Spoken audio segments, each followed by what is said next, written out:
Yan talaga.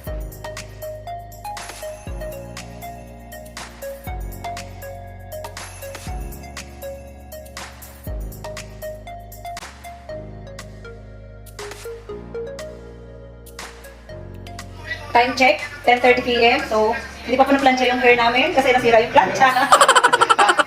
Nasira po yung plancha ng aming hairstylist. That's why tomorrow na lang daw. To be continued. So, first time kong nagpariban ng ganito, inabot ng 2 days. Pwede pala yung ganun. Ulam pa kami ng plancha, and then Brazilian, and then yung kulay ng buko. So, ayan, hindi pa tapos. Not totally finished. Another day. So, nag-work muna kami, and then after work, ito na.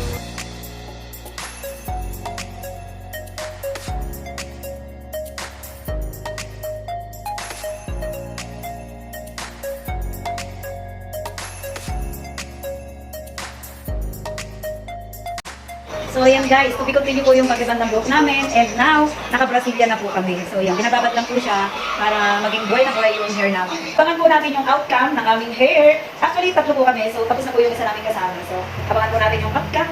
Tingnan niyo po kung gaano kaganda. Yo! Hi May! Hindi sa mata. Luwa-luwa ko. Tumiripan lang ako pero umiiyak pa ako. Luwa-luwa ko eh. Masyado kong matapang yung gamo. Kaya masyado makakita sa mata. Yeah. Yan ko lang. Kaya naman Lord. Diba? So yan, medyo nakikita na po. Kahit sobrang makakita sa mata. Sumukoy nire-rebat pero ako napapanuha. Face ganda talaga. Ito yung tinatawag na face ganda. So masyado makakita yung gamot kasi ang tawag dito, iCure. Thank you. iCure Brazilian. So yan, sobrang mahapdi siya sa mata. Face ganda talaga. Sobrang mahapdi. Face ganda ako, sobrang mahapdi. So maganda rin yung Brazilian na to kasi iCure. Nakakabuhay ng hair. Ayan na! Ayan na! Nauunat na ang buhok.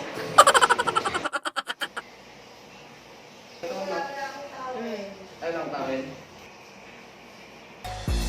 So ayan guys, ito na po yung final. Final countdown. So 2 days reband. 2 days po to guys kasi nga nagkaroon kami ng problema. Thank you Mark. Thank you sa napakabait namin first stylist na isang tawag lang namin na dyan siya. Actually guys, siya is from Quezon City and nagpunta pa siya talaga dito sa Batangas para i-reband kaming 3. PM lang po kay Raymart Palabay. Thank you so much and bye-bye. God bless. So, eto yung aking hairstylist. Thank you so much, Mark. Thank you. Napakabait po niya. Yes. So, hi ka naman sa vlog ko. Hello po. Hi, thank you. Thank you, Mark. Ay, sa